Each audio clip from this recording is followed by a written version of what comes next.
বন্দিলাম এইক্ষণে জগন্নাথ স্বামী, বলরাম সুভদ্রা আদি দেবেতে প্রণমী। ইচ্ছে করেন দারুদেব পাইতে যে সেবা, নাথের হেন ইচ্ছে পুরিতে পারেনে কেবা। রায় বংশ নরোত্তম দ্বারকেশ্বর রায়, স্বপনেতে দেব দেখি করিলেন উপায়। বাংলার সনমতে 12-20-7, রামধন সবর গড়ি দেব জগন্নাথ। দাসকবি হরি তুলসী করিল বাখান, দয়া করি দারু ব্রহ্ম রাখিবেন মান।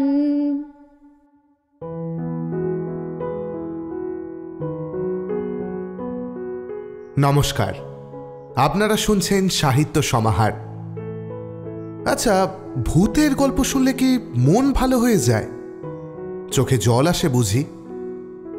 না না, সাধারণত তেমনটা হয় না, কিন্তু আজ তেমনই একটা গল্প আপনাদের জন্য রইল আবার সাহিত্য সমাহারে।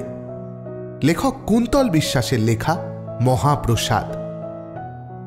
লেখক কুন্তল বিশ্বাস, জন্ম 1986 সালে হুগলিতে।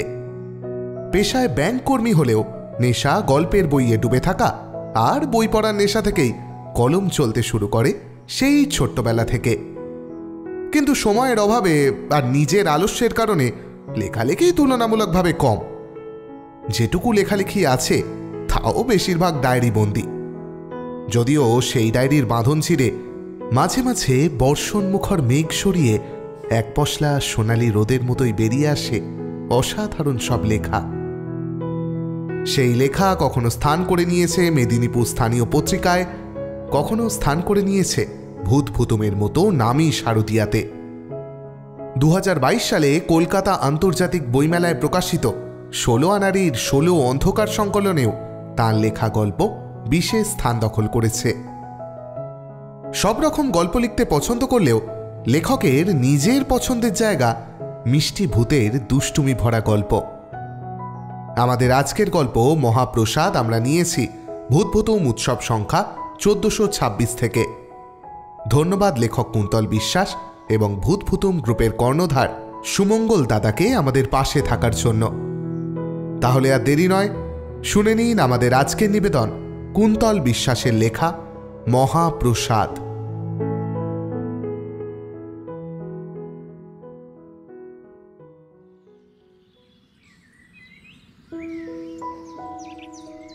শীতের বেলা রোদ উঠতে না উঠতেই ঝুপ করে পড়ে যায়।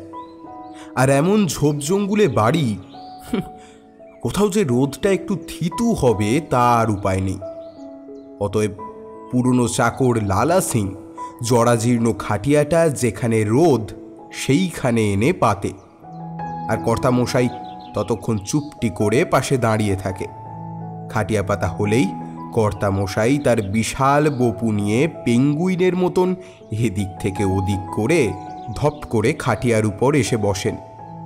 তিনজনের অবস্থাই জরাজীর্ণ, মানে কর্তামশাই, লালা সিং আর খাটিয়া। অবশ্য এই পুরনো রাজবাড়িতে কোনটাই বা সুস্থ সবল আছে? যেমন বাড়িটা তেমন তার ভিতরে বসবাস করা লোকজন। শুধু একটি জিনিসের জন্য বাড়িটিতে আজও প্রাণ আছে, সেটা হলো কর্তামার তীক্ষ্ণ চিৎকার, যেটা এখন রান্নাঘর থেকে ভেসে আসছে, বা বলা ভালো ধেয়ে আসছে। লালা, আরে ওই হারামজাদা, বলি মল্লি নাকি? সাত সকালে বাবুর খাটিয়া ধরে নাড়ালেই হবে? বলি বাজার ঘাটকে ভূতে করবে? গেলার সময় তো বাবুদের পঞ্চব্যঞ্জন না হলে মুখে রোচে না। শেষের কথাটা অবশ্য লালাকে না, লালার বাবুকে উদ্দেশ্য করেই বলা। বাবুর অবশ্য তাতে কিছু আসে যায় না। ইনি বিয়ের 50 বছরের দীর্ঘ সাধনায় বোধিপ্রাপ্ত হয়েছেন, তাই এই সব কথা তাকে স্পর্শ করে না। বাবু আবার থপ থপ করে এগিয়ে গিয়ে খাটিয়ার ওপর বসেন। ওদিকে রান্নাঘর থেকে রসুন ভাজার গন্ধ ভেসে আসছে। না না, রান্না নয়, কবিরাজ মশাইয়ের বিধান, কর্তা মশাইয়ের গেঁটে বাত কিনা, তাই মালিশের তেলের ব্যবস্থা। অবশ্য গিন্নি মায়েরও একই রোগ, কিন্তু তার তো আর একটি লালা সিং নেই যে বললেই গা হাত পা মালিশ করে দেবে। তাই তিনি সংসারের এই সব খুচরো বঞ্চনা মুখের ঝাল দিয়ে মিটিয়ে নেন। কিন্তু ফল হয় উল্টো। মনের জ্বালা তো মেটেই না, উল্টে দাবদাহ আরো বাড়তে থাকে। তিনি আবারও ঝংকার দিয়ে ওঠেন, বলি ও লালুয়া, মুখ পোড়া, এদিকে আসবি না? আমি যাব বটি নিয়ে তোর ল্যাচ কাটতে। ভারী আমার রাম ভক্ত হনুমান হয়েছেন। উঠোনে কয়েকটা ঘুঘু চড়ে বেড়াচ্ছিল, ভয়ের চোটে ফটফট করে উড়ে গেল। ভাবগতিক ভালো নয় দেখে কর্তামশাই বললেন, যা যা, যতক্ষণ যাবি না পিন্ডি চটকাতে থাকবে। লালা এই আদেশটুকুর অপেক্ষাতেই ছিল। সে হ্যাঁ গিন্নিমা, যাই বলে তড়িঘড়ি রান্নাঘরের দিকে দৌড় দিল। কর্তামশাই আবার আয়েশ করে বসার আয়োজন করতে লাগলেন। মন্দিরের দরজায় হুড়কোটা তুলে দিয়ে বৃদ্ধ পুরোহিত পরাশর ভট্টাচার্য বারান্দায় এসে বসলেন। ভিতরে জগন্নাথ দেব 3 ভাই বোন মিলে কিঞ্চিত জলযোগ করবেন তো তাই। বারান্দায় কর্তামা বসে আছেন, মুখখানি মোটেও প্রসন্ন নয়। বামুন ঠাকুরকে দেখতেই প্রশ্ন করলেন, ভট্টাচার্য মশাই, কোনো খোঁজ পেলেন? পরাশর পড়লেন মহা বিপদে। জমিদার বাড়ির জন্য কাজের লোক খোঁজা কি তার কম্য? একে তো জমিদার বাড়ির অবস্থা তলানিতে, বেশি দাম দিয়ে যে কাজের লোক রাখবেন তার তো কোনো উপায় নেই। এর চাইতে ভোরবেলা ট্রেনে করে কলকাতা চলে গেলে 10 বাড়ি কাজ করলে ঢের বেশি উপায় হয়। তার উপর এই বাড়িতে কাজের লোক কিছুতেই টেঁকে না। না না, কর্তা গিন্নির এতে কোনো দোষ নেই, কিন্তু যেই কাজ করতে আসুক হয় কুয়ো পারে আছাড় খেয়ে পড়ে, নয়তো বাড়িতে কেউ অসুস্থ হয়ে পড়ে। লোক কানাঘুষো করে এই বাড়িতে নাকি অপদেবতা আছেন। যদিও এতদিনের মধ্যে পরাশরের চোখে তেমন কিছুই পড়েনি। পরাশর এই সব সাতপাচি ভাবছিলেন, কিন্তু কর্তামার ঝংকারে চমকে উঠলেন। কি অত ভাবছেন বলুন তো? পরিষ্কার করে বললেই তো পারেন। আমার দ্বারা হবে না, চুকে যায়। যান, এবার গিয়ে প্রসাদ বার করে উদ্ধার করুন। বৃদ্ধ তাড়াতাড়ি উঠে যান মন্দিরের দরজা খুলতে। সকালবেলা মেজাজটা খিঁচড়ে যায় জমিদার গিন্নির। এমনিতেই কাল রাতে হাঁটুর ব্যথাটা খুব জ্বালিয়েছে, তার উপর সকাল সকাল লালাটা নিচে এমন তারস্বরে কাকে যে বকাবকি করছে কে জানে। মশারিটা তুলে বেরিয়ে এসে বারান্দায় দাঁড়ালেন গিন্নিমা। নিচে একটা মেয়ে দাঁড়িয়ে, তাকেই বকাবকি করছে লালা। কর্তামা উপর থেকে চেঁচিয়ে বলে ওঠেন, সকাল সকাল কি মাটিতে শিশিরটুকুও পড়তে দিবি না লালা? চেঁচাচ্ছিস কেন? আগে মা, বাগদি বাড়ির মেয়ে তো বলছে এখানে কাজ করবে। আমি বলছি ছোট জাতের লোক এখানে চলবি নি, কিন্তু কথা শুনছে না কো। কর্তামা একটু অবাক হয়ে গেলেন। এ যাবৎ যে জনা কয়েক লোক এ বাড়িতে কাজ করতে এসেছে, সবাইকে হাতে পায়ে তেল মাখিয়ে সাধ্য সাধনা করে তবে আনতে হয়েছে। এই মেয়ে নিজে সেধে এসেছে কাজ করতে। তবে কি জগন্নাথ এতদিনে মুখ তুলে চাইলেন? মনটা সকাল সকাল বেশ ফুরফুরে হয়ে গেল গিন্নিমার, কিন্তু মুখে তা প্রকাশ করলেন না। খোঁড়াতে খোঁড়াতে নিচে নেমে মেয়েটিকে দেখলেন। আঁটো সাঁটো বাঁধুনির ছোট্টখাট্ট মেয়ে, 17 কি 18 বয়স। চোখ দুটো যেন যাই দেখছে নতুন দেখছে। গায়ের রং মিশমিশে, যেন সাক্ষাৎ মা কালী লাল রঙের ডুরে শাড়িটি পরে এসে এইখানে দাঁড়িয়েছেন। কর্তামার মনটা ভালো হয়ে গেল। তিনি নরম হয়ে জিজ্ঞেস করলেন, কি নাম তোর? রূপা। সংক্ষেপে উত্তর দিল মেয়েটি। কোথায় বাড়ি? হ্যাঁ, আগে বাগদি পাড়ায়, ওই হেঁটোর মদের দোকানের পিছনে। যদিও কর্তামার তেমন যাতায়াত নেই ওদিকে, হাজার হোক জমিদার বাড়ির বউ, ওইসব ছোট লোকের পাড়ায় যাওয়া যায় না। তবু মনে মনে আন্দাজ করে নিলেন জায়গাটা ঠিক কোন দিকে হতে পারে। তারপর মেয়েটিকে জিজ্ঞেস করলেন, কি কি পারিস করতে? আগে আগে সব পারি, সব পারি। আপনি যা বলবেন তাই করে দেবো। আর যেটা পারবো না একটু দেখিয়ে দেবেন, আমি ঠিক করে নেব। ও মা, এত লক্ষ্মী মেয়ে! কার মুখ থেকে উঠেছেন তিনি আজ? কর্তামা মনে মনে মন্দিরের দিকে তাকিয়ে আর একবার পেন নাম ঠুকলেন। তা মাইনে কত নিবি? হে মা, না না মা, ভালোবেসে যা দেবেন তাই নেব। কিন্তু মা, শুধু বাড়িতে ঠিক মতো খেতে পাই না। যদি যদি দুবেলা একটু খেতে দিতেন মা। মেজাজটা খিটখিটে হলেও কর্তামার মনটা ভালো। আহারে, বেচারির খাবার কষ্ট। অবস্থা যদি আগের মতন থাকতো তাহলে এরকম কত যে গরিব দুঃখী পেট পুড়ে খেত এই দালানে। এই বাড়িতে তিনি যখন বিয়ে করে আসেন তখনও বৈভব না থাকলেও জমিদারি ঠাটবাট কিছু বজায় ছিল। রথের সময় কত না লোক খেত এই বাগানে। যা হোক, মনে মনে ঠিক করলেন রূপাকে তিনি বহাল করবেন। কিন্তু কর্তাকে না জানিয়ে কিছু করা এই বাড়ির নিয়মের বাইরে। তাই তিনি রূপাকে বিকালে আসতে বললেন। আসলে তিনি তো জানেন তাকে কি করতে হবে।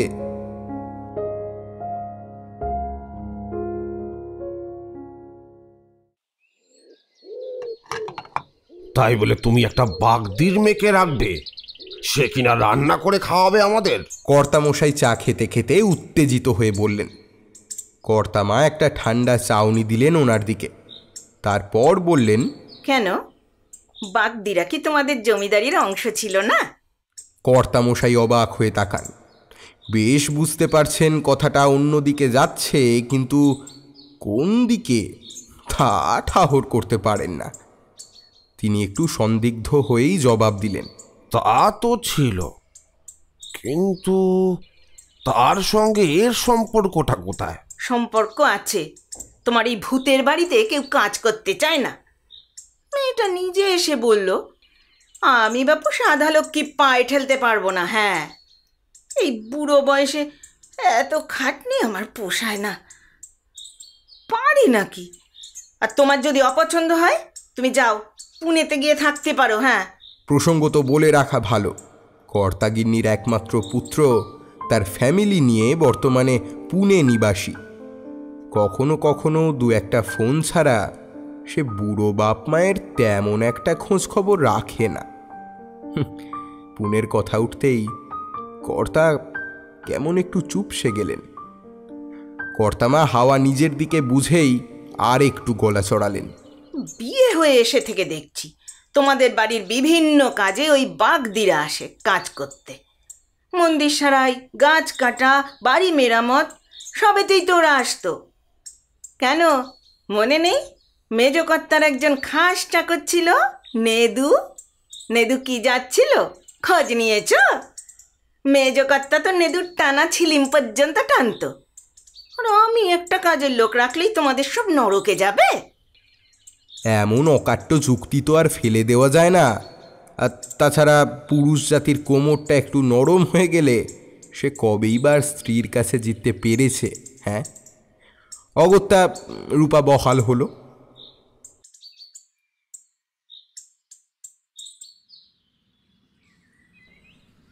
সারাদিন রূপার কি কি কাজ কর্তামা বুঝিয়ে দিচ্ছিলেন। আজ প্রথম দিন রান্না বান্না তাকে করতে হবে না। সে রান্নাঘরের দুয়ারের কাছে উবু হয়ে বসে ঘরখানা দেখছিল। যখন ছোট ছিল তখন জমিদার বাড়ির বাগানে কতবার এসেছে, কিন্তু কোনোদিন জমিদার বাড়িতে ঢুকতে পারবে এমন কথা মনেও আসেনি। বরাবর তাদের কাছে এই জমিদার বাড়ি একটা রহস্য। এর বড় বড় উঁচু খিলান, ঝুপসি অন্ধকার ঘর, বাইরে কার্নিশ বেয়ে অদ্ভুত নকশা, সবই কেমন যেন অদ্ভুত লাগতো। আজ এখানে এসে তাই তার বিস্ময়ের ঘোর কাটতে চায় না কিছুতেই। সে ঘুরে ঘুরে চারিদিক দেখতে থাকে। এই এত বড় বাড়ি, লোক মোটে 3 জন। সব ঘরে অবশ্য লোকজন থাকে না, কিছু ঘর তালা মারা, কিছু ঘর এমনি খোলা অবস্থায় পড়ে আছে, সেখানে রান্নার জ্বালানি তুলে রাখার ব্যবস্থা আছে। হঠাৎ কর্তামায়ের ডাকে সম্বিত ফেরে রূপার। যা তো বাগানে দেখ তো ধনে পাতা পাস কিনা, এ মূলোর ডালে দিলে বেশ লাগে। জানিস তো কোন দিকে আছে? সে আবার জানে না? এখানে আসার আগেই তার বাগান টাগান ঘুরে দেখা হয়ে গেছে। বসত বাড়ি থেকে একটু দূরে লালাকে দিয়ে কর্তামা কিছু শাকসবজি ফলিয়েছেন। রূপা দেখেছে, সে সেই দিকেই চলল। গন্ধরাজ লেবু গাছে এই সময় কালচে সবুজ পাতা ভর্তি, মনে হয় দিনের বেলায় অন্ধকার ঘনিয়ে এসেছে। হঠাৎ সে আবিষ্কার করল ঝোপের ওপাশে একটা মেয়ে ভেঙে পড়া আম গাছের ডালে বসে দোল খাচ্ছে। এই বাড়িতে ওই 3 জন ছাড়া আর তো কেউ নেই। তাছাড়া মাঝে মাঝে গ্রামের ছেলেপুলেরা বাগানে ঢোকে বটে, কিন্তু তারা তো বসত বাড়ির এত কাছে আসে না। ওই দূরে আম জাম পেয়ারা গাছের কাছেই থাকে। রূপা একটু কৌতূহল নিয়েই এগিয়ে যায় মেয়েটির দিকে। ও মা, এ মেয়ে কোথায়? এ তো বউ। একটা কালচে নীল রঙের লাল পাড় শাড়ি পরে বসে বসে কদবেল মাখা খাচ্ছে। বয়স আন্দাজ রূপার মতনই হবে। আম গাছের ডালের উপর বসে আছে, গায়ে বেশ গয়না, মুখটা একেবারে লক্ষ্মী প্রতিমার মতন। কালো কোঁকড়ানো চুল সেই মুখটা ঘিরে রয়েছে, পায়ে সুন্দর করে আলতা পরা। দেখে মনে হয় বনের লক্ষ্মী বসে আছে বোধহয়। রূপা হাঁ করে বউটাকে দেখছিল। বউটা মুচকি হেসে হাত নেড়ে তাকে কাছে ডাকল। রূপা কাছে যেতেই মুচকি হেসে জিজ্ঞাসা করল, তুই কে রে? আমি রূপা। তুমি কে গো? রূপা অবাক হয়ে জিজ্ঞাসা করল, আমি? আমাকে চিনবি কি করে? আমরা জমিদার বাড়ির ওই পাশে থাকি। বলে জমিদার বাড়ির পিছন দিকটা দেখিয়ে দেয়। তারপর আবার বলতে থাকে, শরীর কি শত্রুর, বুঝলি? সেই জন্য মুখ দেখা দেখিও বন্ধ, কেউ কারোর নামও নেয় না। তা তোকে তো নতুন দেখছি। ও বাড়ির গিন্নি নতুন কাজে বহাল করেছে বুঝি? রূপা ওপর নিচে মাথা নাড়ালো। বউটি আবার হেসে জিজ্ঞাসা করল, কদবেল খাবি? এই নে। বলে রূপার অনুমতির অপেক্ষা না করে তার হাতটা ধরে নিল। তারপর খানিকক্ষণ হাতের দিকে তাকিয়ে থেকে নিজের মনেই যেন বলল, দ্রৌপদীর হাত। বলে কোঁচর থেকে একটা পাকা কদবেল রূপার হাতে দিয়ে বলল, যা যা যা যা, শিগগিরই যা, নইলে দেখবি তোর কর্তামা সারা পাড়া মাথায় করবে। যা পালা। বলে আবার মাথা নাড়িয়ে নাড়িয়ে কদবেল খেতে লাগলো। রূপা খানিকক্ষণ বোকার মতন তাকিয়ে থেকে জানতে চাইল, তোমার নাম কি গো? বললে না যে? মেয়েটা খিলখিল করে হেসে ওঠে, বলে,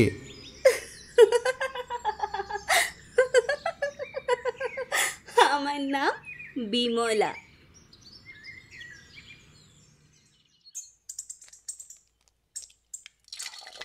আজ রূপার রান্নাঘরের প্রথম দিন। কর্তামা দরজার কাছে জলচৌকিতে বসে তদারকি করছেন। আজ প্রথম দিন বলে বেশি কিছু রান্না করতে হবে না রূপাকে। আলু পটলের তরকারি, কাতলা মাছের কালিয়া আর আমড়ার টক। কর্তামা যেমন যেমন বললেন রূপা ঠিক তেমন তেমন করল। কিন্তু খেতে বসে কর্তামশাইয়ের মুখটা গেল বেঁকে। এটা রান্না হয়েছে? কি হয়েছে এটা? কর্তা মহা হুঙ্কার শুরু করলেন। এই একটি ব্যাপারের এদিক থেকে ওদিক হলে কর্তার আর মাথা ঠিক থাকে না। কর্তামাও রূপাকেই দোষ দিতে থাকলেন, নিশ্চয়ই সে কিছু গণ্ডগোল করেছে। অতএব কর্তা এক বড় জামবাটি দুধ খেয়ে নিজের পিত্তি রক্ষা করলেন, আর রূপা এক দৌড়ে রান্নাঘরের এক কোণে ঢুকে ভয়ে মুখ কাঁচু মাচু করে দাঁড়িয়ে রইল।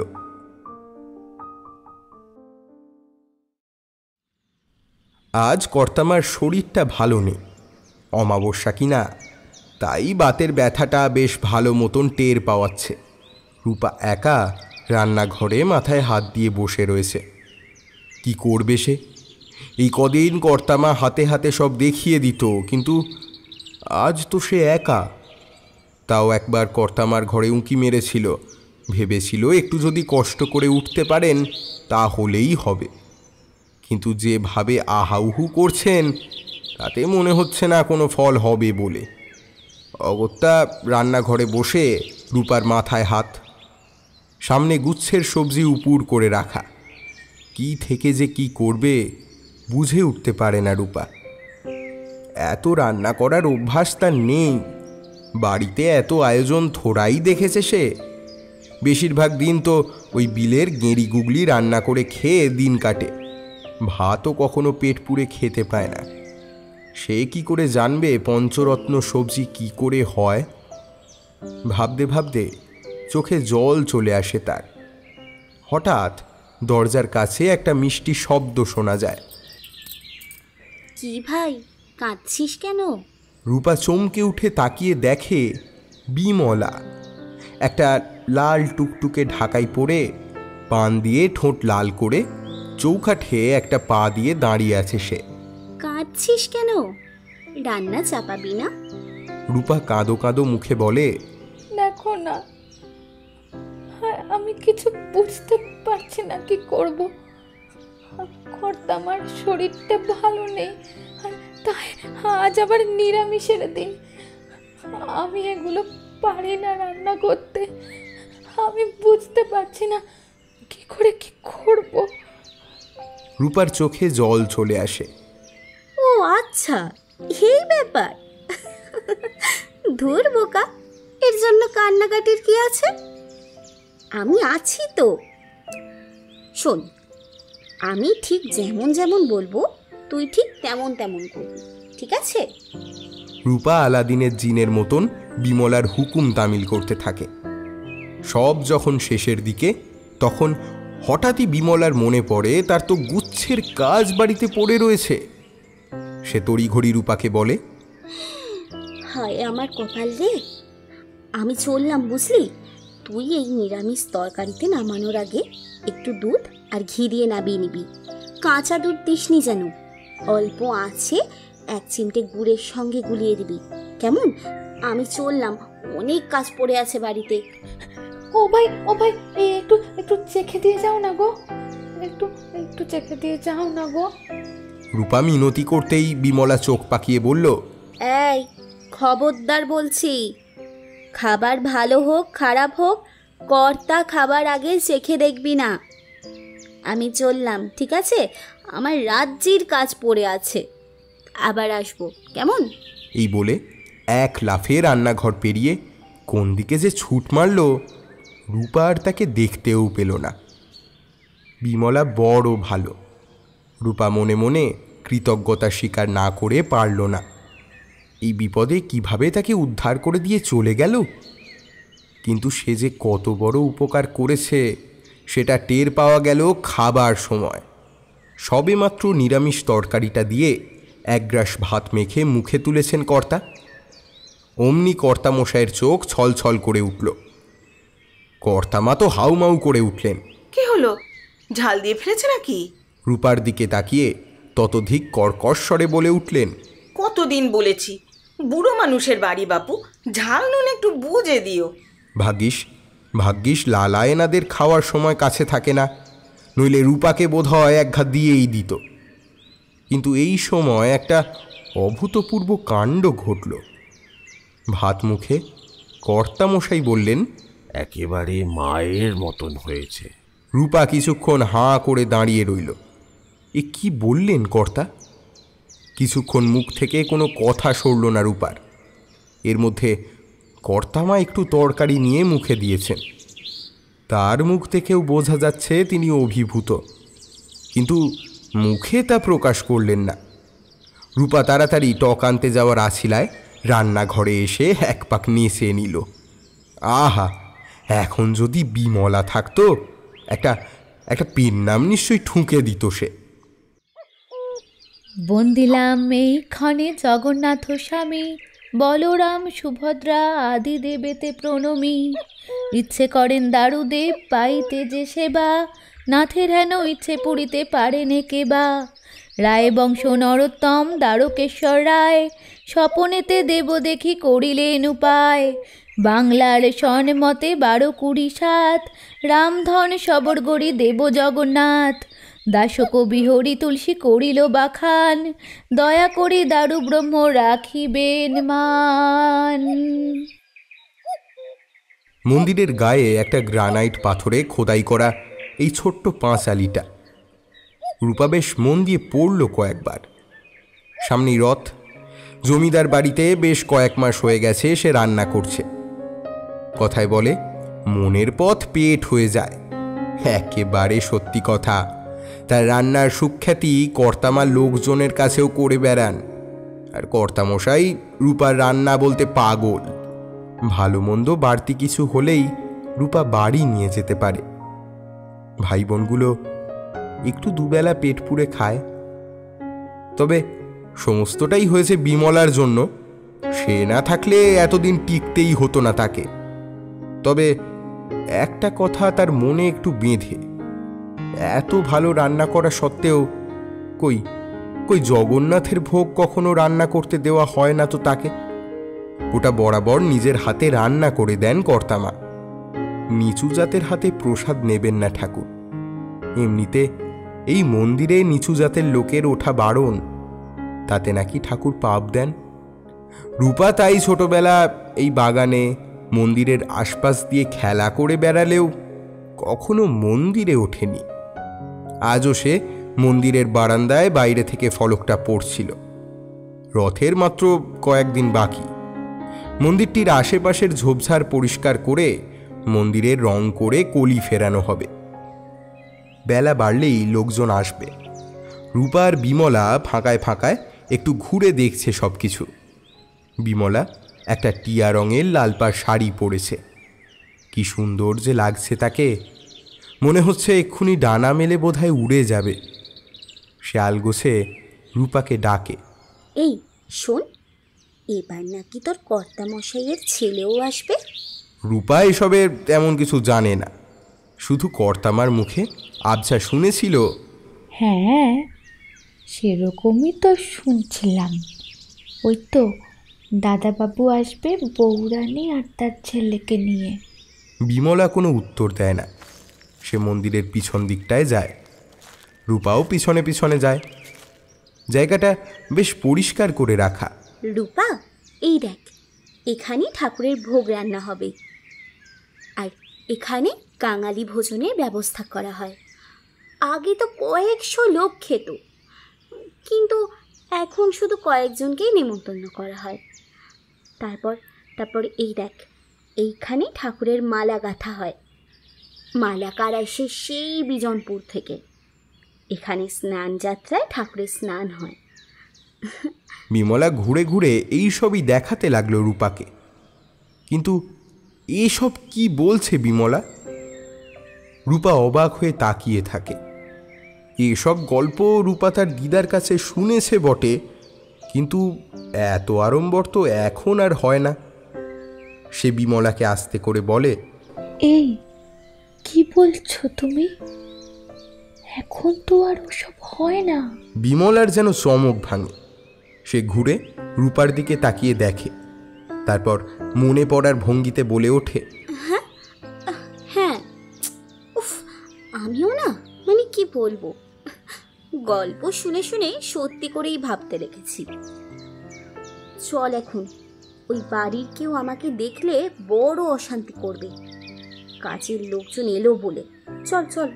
দুজনে গল্প করতে করতে বাগানের ভিতর দিয়ে বাড়ির দিকে এগিয়ে যায়।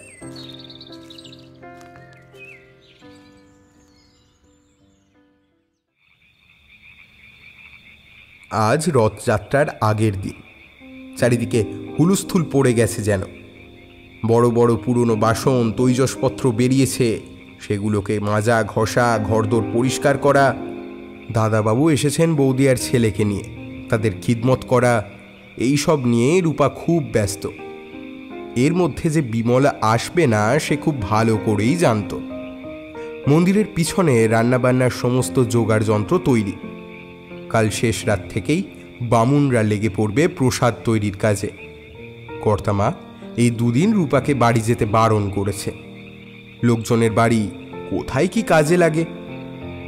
রান্নাঘরের পাশে একটা ঘর পরিষ্কার করে সেই ঘরে থাকতে দিয়েছে রূপাকে। সারাদিন বড্ড ধকল গেছে। রূপা বিছানায় এপাশ ওপাশ করছিল। নতুন জায়গায় ঘুম আসতে চায় না কিছুতেই।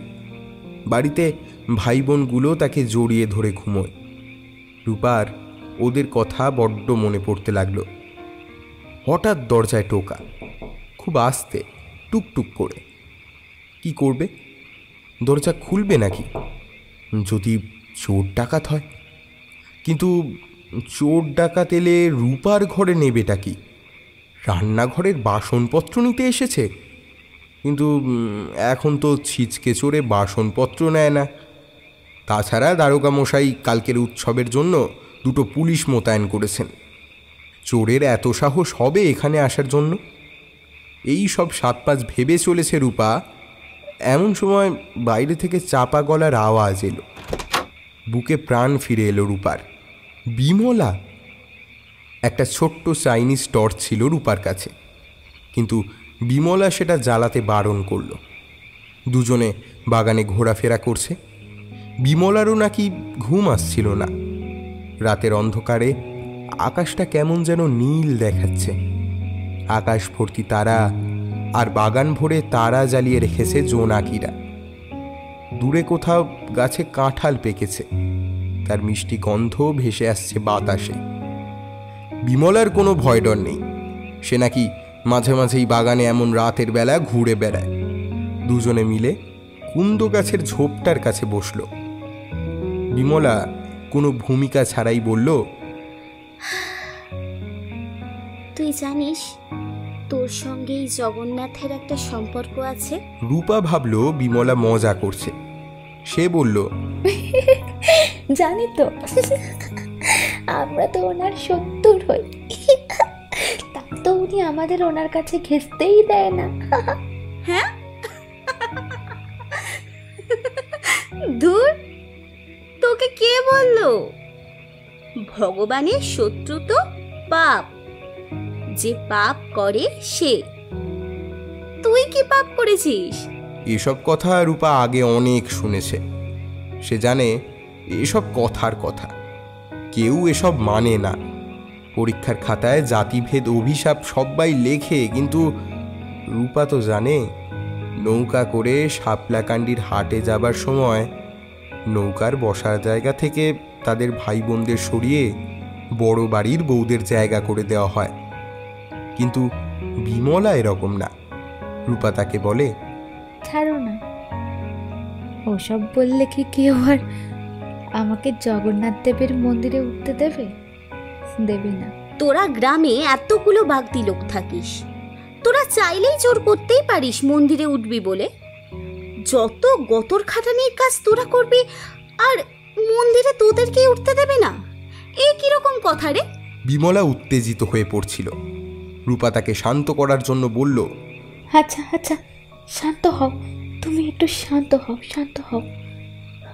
আমি এখন আর কিছু মনে করি না। একটু শান্ত হও তো, তুমি শান্ত হও।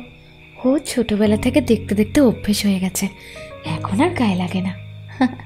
তোর হাত দেখে আমি দ্রৌপদীর হাত বলেছিলাম, মনে আছে তোর? হ্যাঁ, মনে আছে। দ্রৌপদীর হাত মানে কি গো? যেই হাতে রান্না ভালো হবার লক্ষণ আছে। মহাভারতের দ্রৌপদী খুব ভালো রান্না করতে পারতেন, তাই কেউ ভালো রান্না করলে তাকে দ্রৌপদীর হাত বলে। তোর হাতেও সেই লক্ষণ দেখেছি আমি। এত সুন্দর রান্না করিস, তোর অধিকার আছে ঠাকুরের ভোগ রেঁধে খাওয়ানোর। এবার রূপার হাসি পেল। কি বলে কি মেয়েটা, পাগল টাগল হয়ে গেল নাকি? সে হাসতে হাসতে বলল, তুমি কি বললে? তুমি কি পাগল টাগল হয়ে গেলে নাকি গো? বলে কি? আরে বাবা, রথ বাইরে বেরোলে ঠাকুর দেখতে পাই, নমো নমো নমো নমো, এই অনেক। আবার রাস্তায় বাতাসা কুড়িয়ে প্রসাদ খাই, এই তো কত, এই বেশ আছে, আর কিছু চাই না গো। আর তাছাড়াও এই এতদিন ধরে একটা জিনিস চলে আসছে, আমি হঠাৎ করে গিয়ে বলবো এরকম রান্নার কথা? আরে লোকে আমাকে মারতে আসবে গো, মারতে আসবে। কিন্তু তোর তো ন্যায়সঙ্গত দাবি আছে। শান্ত গলায় বলে বিমলা। রূপা অবাক হয়ে তাকায় তার দিকে। সে কোনো রকম বিরতি না দিয়েই বলে চলে, তুই জানিস তোদের বংশের লোকই এই জগন্নাথ, বলরাম, সুভদ্রা তৈরি করেছিল। মনে করে দেখ, সেই দিন মন্দিরের গায়ের যে পাঁচিলটা ছিল সেটা পড়েছিলিস? রামধন সবর যেই মূর্তি তৈরি করেছিল সে তোদের বংশেরই লোক। এবার বল, তোর অধিকার আছে কি নেই? এবার রূপার চমকানোর পালা। সে বিস্ময়ে হতবাক হয়ে তাকিয়ে থাকে বিমলার দিকে। কোনো রকমে জিজ্ঞেস করে, তুমি কি করে জানলে এসব কথা? সব জানতে পারবি। এখন চল, তোকে একটা জিনিস দেখাই। বলে হ্যাঁচকা টান মারে রূপার হাতে। দুজনে দৌড়াতে দৌড়াতে বাগানের একেবারে পশ্চিম দিকে পৌঁছয়। এখানে দিনমানে কেউ আসে না। চারিদিকে মাদারের বড় বড় গাছ, একেবারে নিকষ কালো হয়ে আছে। বিমলার গলায় একটা খিলখিল হাসি শোনা যায়।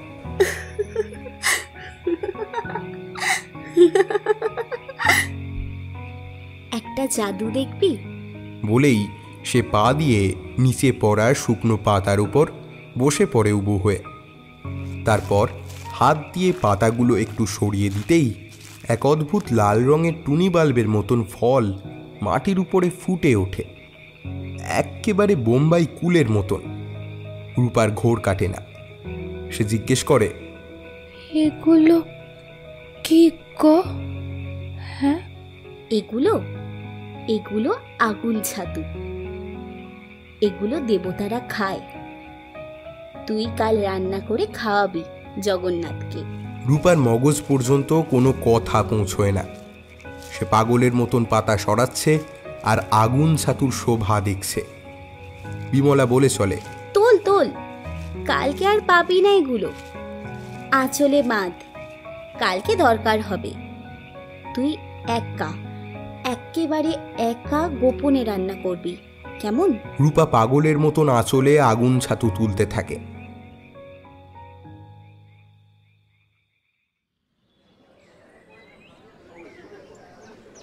রূপা মন্দিরের সামনে হাত জড়ো করে দাঁড়িয়ে আছে।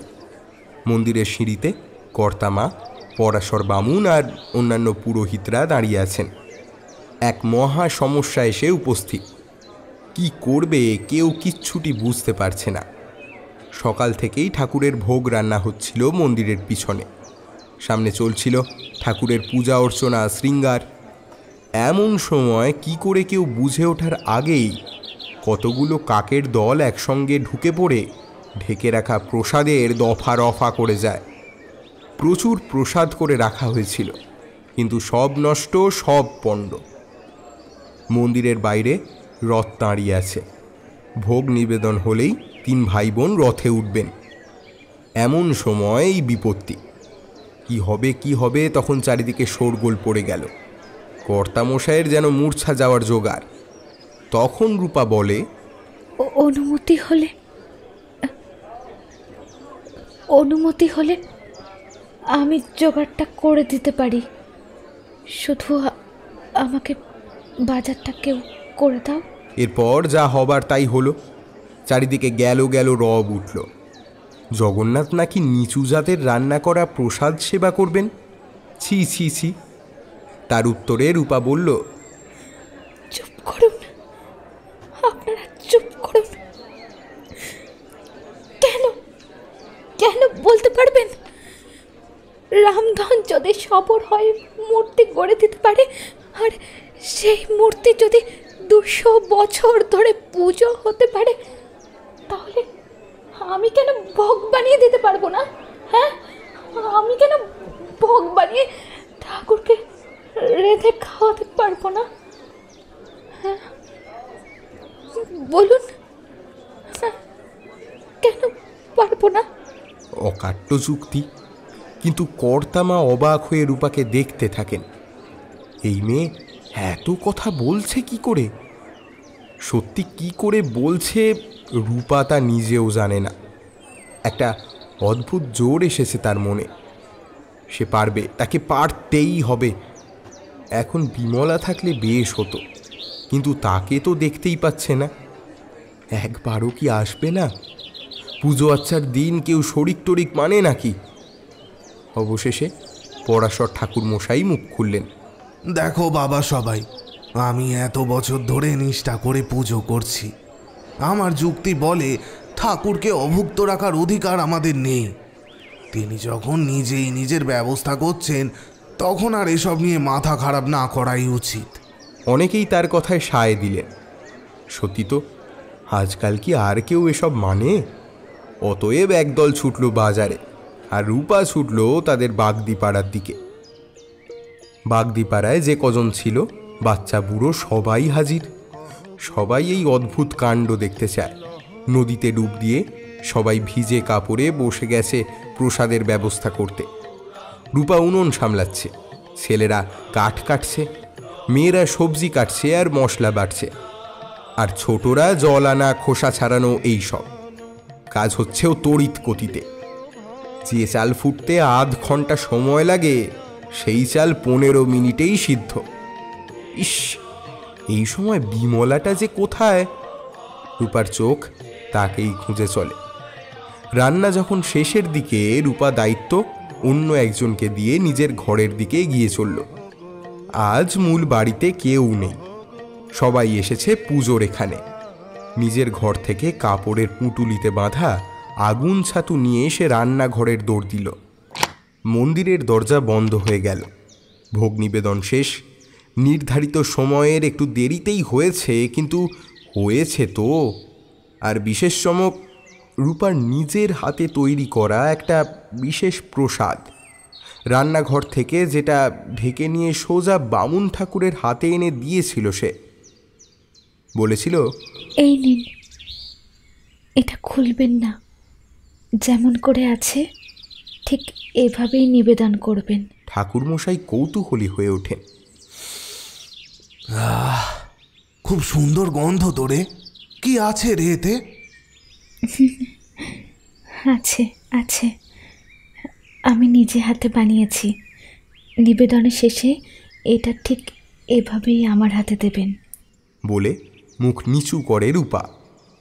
এমন মেয়ের কথা পরাশর ফেলেনি বা কী করে? নিবেদন শেষে থালাটি ঠাঁই পেল রূপার খাটের তলায়। এমন প্রসাদ সে আগে বিমলাকে খাওয়াবে, তারপর সবাই খাবে।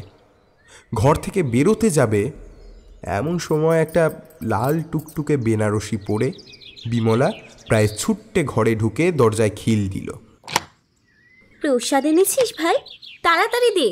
বলেই নিজে চৌকির তলা থেকে প্রসাদের থালাটা বের করে এক টানে ঢাকা খুলে ফেলে। কিন্তু এ কি?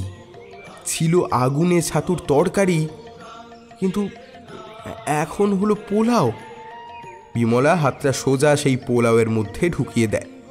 তারপর ধীরে ধীরে 2 আঙুলের ফাঁকে বের করে আনে একটা জলজলে জিনিস, আগুন ছাতু। নিজে এক কামড় দিয়ে বাকি অর্ধেকটা পুড়ে দেয় রূপার মুখে।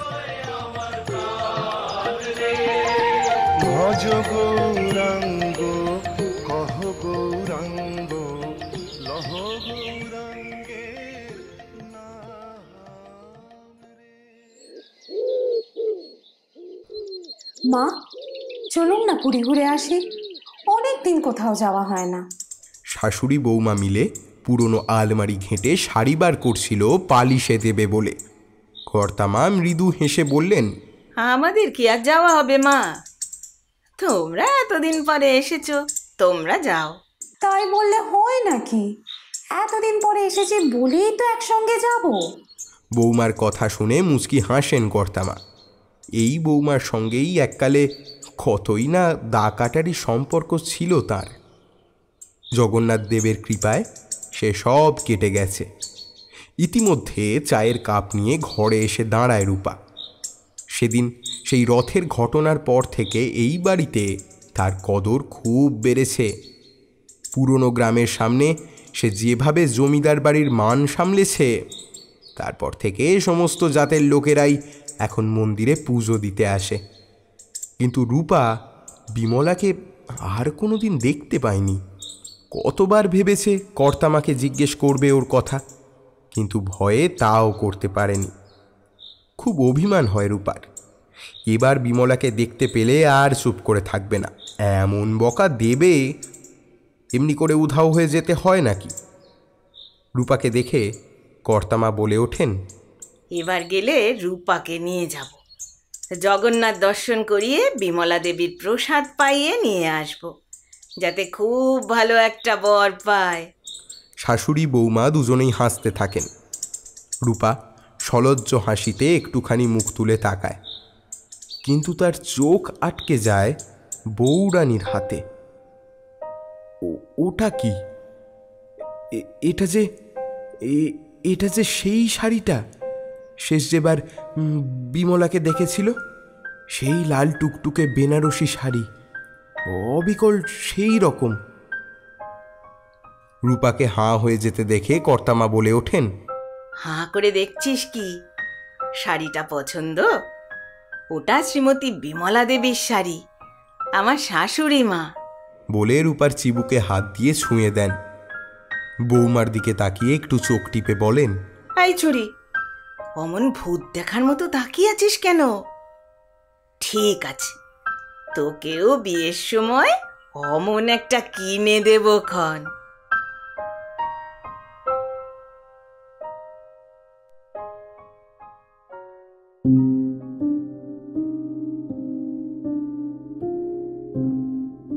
শুনছিলেন আমাদের আজকের নিবেদন কুন্তল বিশ্বাসের লেখা মহাপ্রসাদ। গল্পের সূত্রধার এবং পরাশর ঠাকুরমশাইয়ের চরিত্রে আমি অর্ণব, কর্তামশাইয়ের চরিত্রে সৌভিক, কর্তা মায়ের চরিত্রে অর্পিতা আইচ, রূপার ভূমিকায় গার্গী, বিমলার চরিত্রে তৃষা, বৌমার ভূমিকায় অরুণিমা। পর্ব পরিচালনা, গল্প পাঠ, শব্দগ্রহণ, আবহ সৃষ্টি এবং বৃদ্ধ চাকর লালার চরিত্রে আকাশ, গল্পের টাইটেল ডিজাইনে নয়ন এবং প্রচ্ছদ অঙ্কনে রনি। আজকের গল্পে আমি অর্ণব রয়েছি স্ক্যাটার থটস চ্যানেলের পক্ষ থেকে। এছাড়া স্ক্যাটার থটস থেকে রয়েছেন সৌভিক, এক ব্যাগ গপ্প থেকে রয়েছেন অর্পিতা আইচ এবং ফ্রিকি ফ্রাইডে স্টোরিজ চ্যানেলের পক্ষ থেকে রয়েছেন তৃষা। সমস্ত চ্যানেলের লিঙ্ক রইল ডেসক্রিপশন বক্সে। অসংখ্য ধন্যবাদ আমাদের শ্রোতা বন্ধুদের গল্পটি শোনার জন্য। আবার সাহিত্য সমাহারকে যে কোনো প্রয়োজনে মেল করতে পারেন ডেসক্রিপশন বক্সে দেওয়া মেল আইডির মাধ্যমে। আশা রাখছি আমাদের গল্প আপনাদের ভালো লাগবে। গল্প সংক্রান্ত মতামত অবশ্যই কমেন্ট সেকশনে লিখে জানাতে ভুলবেন না কিন্তু। আমাদের চ্যানেলকে সাবস্ক্রাইব করে পাশে থাকবেন। তাহলে আজ এই পর্যন্তই। আবার ফিরব ভিন্ন স্বাদের কোনো গল্প নিয়ে। সকলে ভালো থাকবেন। খুব শিগগিরই আবার দেখা হবে। নমস্কার।